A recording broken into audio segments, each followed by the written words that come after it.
सावधानी से सुनिएगा। शायद शिव महापुराण के माध्यम से अभी तक ये बात सामने नहीं आई, पर शिव पंचायत कथा में आ रही है। तो सावधानी से सुनना। एक प्रश्न हमारे भीतर खड़ा होता है, जब हम सूर्य नारायण भगवान को अर्घ देते हैं, जल चढ़ाते हैं, तो वो जल पृथ्वी पर जब गिरता है तो उसके छींटे हमारे शरीर पर लगते हैं। क्या वो ठीक है? क्या वो श्रेष्ठ है? तो शिव महापुराण की कथा कहती है, जब हम सूर्य को अर्घ देते हैं, सूर्य को जल चढ़ाते हैं, वो पानी जब पृथ्वी पर गिरता है, उसके छींटे हमारे शरीर पर लगते हैं, तो वो श्रेष्ठता का भाव निर्मित करते हैं। वो गलत नहीं हो सकता।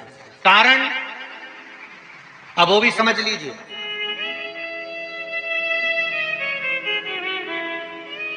अब सूर्य नारायण भगवान को आप जल चढ़ा रहे हो, तो छींटे नहीं लगे, उसके लिए क्या स्टूल पे चढ़ के चढ़ाओगे कि कुर्सी पे चढ़ के चढ़ाओगे?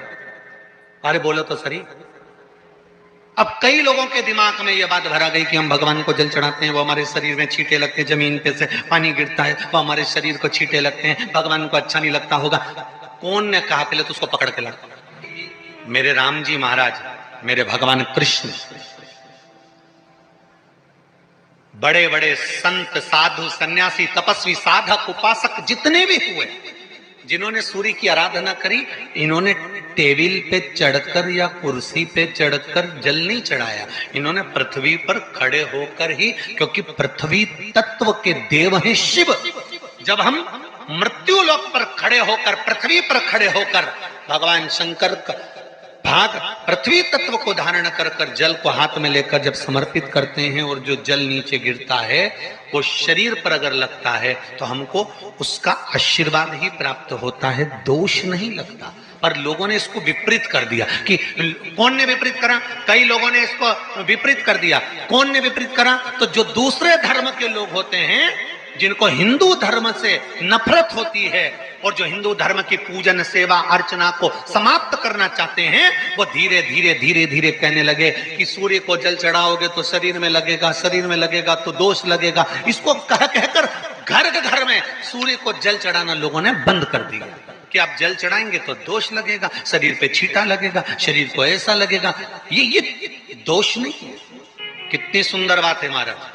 सूर्य नारायण भगवान को जब जल चढ़ाया जाता है, हाथ सिर से 8 इंच की दूरी पर होना चाहिए। जम के बोलिए, सिर से कितना ऊंचा होना चाहिए? 8 इंच ऊपर अपना हाथ होना चाहिए मस्तक से सूर्य को जल चढ़ाते समय। और ना चांदी का, ना स्टील का, ना लोहे का, ना प्लास्टिक का, ना कांच का, ना सोने का कोई बर्तन, ना कांसे का, ना एल्युमिनियम का, ना पीतल का, केवल एक पात्र होना चाहिए, वो है तांबे का। काय का पात्र होना चाहिए? तांबे का पात्र। और सूर्य नारायण भगवान को जब 8 इंच ऊपर तुम्हारा हस्त है, और जब हम सूर्य को जल चढ़ा रहे हैं, कैसे जल चढ़ाना है वो भी समझ लीजिए। अगर कोई कैंसर का मरीज है, जिसके चेस्ट में कैंसर आ गया हो, लेफ्ट में, राइट में कहीं पर कैंसर आ गया हो, या कोई गठान आ गई हो, तो महाराज आप जल चढ़ाते समय उस जल की धार को सूर्य भगवान को जब चढ़ा रहे हो, तो धार आपकी गठान की ओर जाना चाहिए, जिससे सूर्य की किरण उस जल में से आपके उस स्थान पर पड़े, उस जगह पर पड़े जहां पर गठान है। महाराज आप लगातार जल तो चढ़ाना चालू करो, अच्छे अच्छे डॉक्टर फेल हो जाएंगे और कह देंगे गठन ठीक हो गया। आपका लीवर और किडनी गड़बड़ कर रहा है, आप प्रतिदिन, आपका स्वास्थ्य गड़बड़ रहता है, आप प्रतिदिन ये ज्योतिष शास्त्र के अंतर्गत, रत्न शास्त्र के अंतर्गत, ये रत्न शास्त्र, ज्योतिष शास्त्र, रंग शास्त्र जो हमारे यहाँ है, रंगों के हिसाब से ये जितने रत्न होते हैं, माणिक हुआ, सोना, मोती हुआ, नीलम हुआ, मूंगा हुआ, पुखराज हुआ, ये क्यों कहते हैं ये पीला है, ये सफेद है, ये नीला है, ये लाल है, इसको शरीर में क्यों पहनाते हैं? उसका कारण होता है कि जब शरीर में पहनते हैं, सूर्य की किरण उसमें पड़ती है, हमारे शरीर पर वो कलर का इफेक्ट पड़ता है, उस कलर को शरीर पर लगता है, और शरीर पर लगता है तो हमारा शरीर धीरे धीरे, हमारी जो इंद्रियां हैं वो सही होने लगती हैं, काम सही होने लगता है। तो आप कहते हो ना सब, मैं कौन सा नथ पहनूं, मैं कौन सा मोती पहनूं, मैं कौन सा पुखराज पहनूं, मैं कौन सा नीलम पहनूं, वो ज्योतिष शास्त्र के अंतर्गत, रत्न शास्त्र के अंतर्गत जितने रत्न हम पहनते हैं, ये केवल उस किरण के लिए ही तो पहनते हैं कि जो सूर्य की किरण मिले, उस किरण का प्रभाव हमारे शरीर पर पड़े। तो इन सबसे अच्छा है कि सुबह शंकर भगवान का नाम लो, तांबा का लोटा में जल भरो, 8 इंच ऊपर सिर से हाथ होना चाहिए, और सूर्य नारायण भगवान का दर्शन साधारण नहीं, जो जल तुम चढ़ा रहे हो, वो जल की जो धार आ रही है उसमें सूर्य का दर्शन होना चाहिए, तो कैंसर की बीमारी कभी नहीं हो सकती। लीवर, किडनी, हार्ट, आपके हार्ट में अगर तकलीफ है, डॉक्टर ने कह दिया कि इसमें नस चोक है, आपको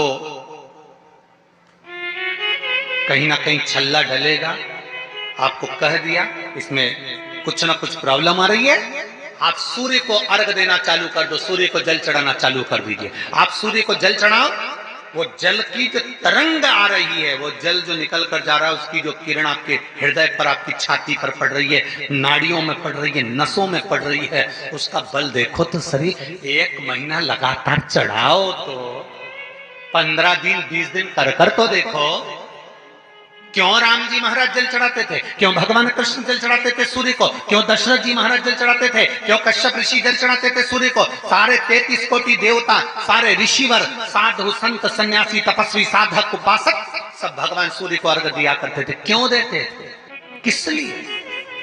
सूर्य नारायण भगवान को जल चढ़ाते समय आपके पंजों की एड़ी ऊंची नहीं होना चाहिए, ध्यान दीजिएगा। आपका पंजा पांव का पूरा की पूरा जमा होना चाहिए भूमि पर। हाथ कितने इंच ऊपर? 8 इंच ऊपर होना चाहिए। जल जो गिरे, सूर्य की किरण, सूर्य का दर्शन उस जल की रोशनी में करना चाहिए। क्या होगा उससे? जिस बच्चे को आंख में चश्मा लगा हो, मोटे से मोटा चश्मा लगा हो, छूट नहीं रहा हो, तो थोड़े दिन उसको सूर्य का अर्घ चढ़वाना चालू कर दो, और जल में से सूर्य का दर्शन कराना चालू कर दो। सूर्य का दर्शन जल में से 2 महीना 2.5 महीना बहुत है, आंख की रोशनी बढ़ जाएगी, चश्मा हट जाएगा। आप कर देखिए। अब एक प्रश्न और खड़ा होता है सूर्य को अर्घ देने। गुरुजी, पंचदेव पंचायत में सूर्य नारायण भगवान शंकर की पंचायत में हैं। सूर्य नारायण को हम फ्लैट में रहते हैं, हम फ्लैट के अंदर रहते हैं, तो हम फ्लैट में रहते हैं, हमारे यहाँ अगर छज्जा नहीं है, हमारे यहाँ जगह नहीं है, तो हम सूर्य को अर्घ कैसे दें? तो महाराज खिड़की तो होगी, अगर घर में फ्लैट में पानी ढुलेगा और आप लोग नहीं समेट सकते तो एक बाल्टी रख लो, एक पात्र रख लो, पर सूर्य नारायण भगवान को अर्घ देकर रोशनी शरीर पर पड़ना चाहिए। जिंदगी में कभी कोई बड़ी बीमारी नहीं आ सकती। कितने लोग देते हैं सूर्य को अर्घ? जरा हाथ उठाओ। बहुत बढ़िया, बहुत जोरदार। पुरुष लोग भी देते हैं ना, चाहे बच्चे से बच्चा, बच्चों के हाथ में भी 1 लोटा पानी पकड़ा। घर में छोटे बच्चे हो ना, उनको तांबे का लोटा दो, पानी दो, जा बाहर खड़े हो जा, 1 लोटा पानी चढ़ा के। पहले दिन आप स्वयं बच्चे के साथ बाहर खड़ी हो, ओटले पर, घर के बाहर खड़ी हो, छत पे खड़ी हो या घर के बाहर खड़ी हो, और बच्चे से कह लो चढ़ाओ बेटा, देखो ऐसा हाथ 8 इंच ऊपर करिए, तांबे का लोटा लेकर पानी धीरे धीरे डोलना है।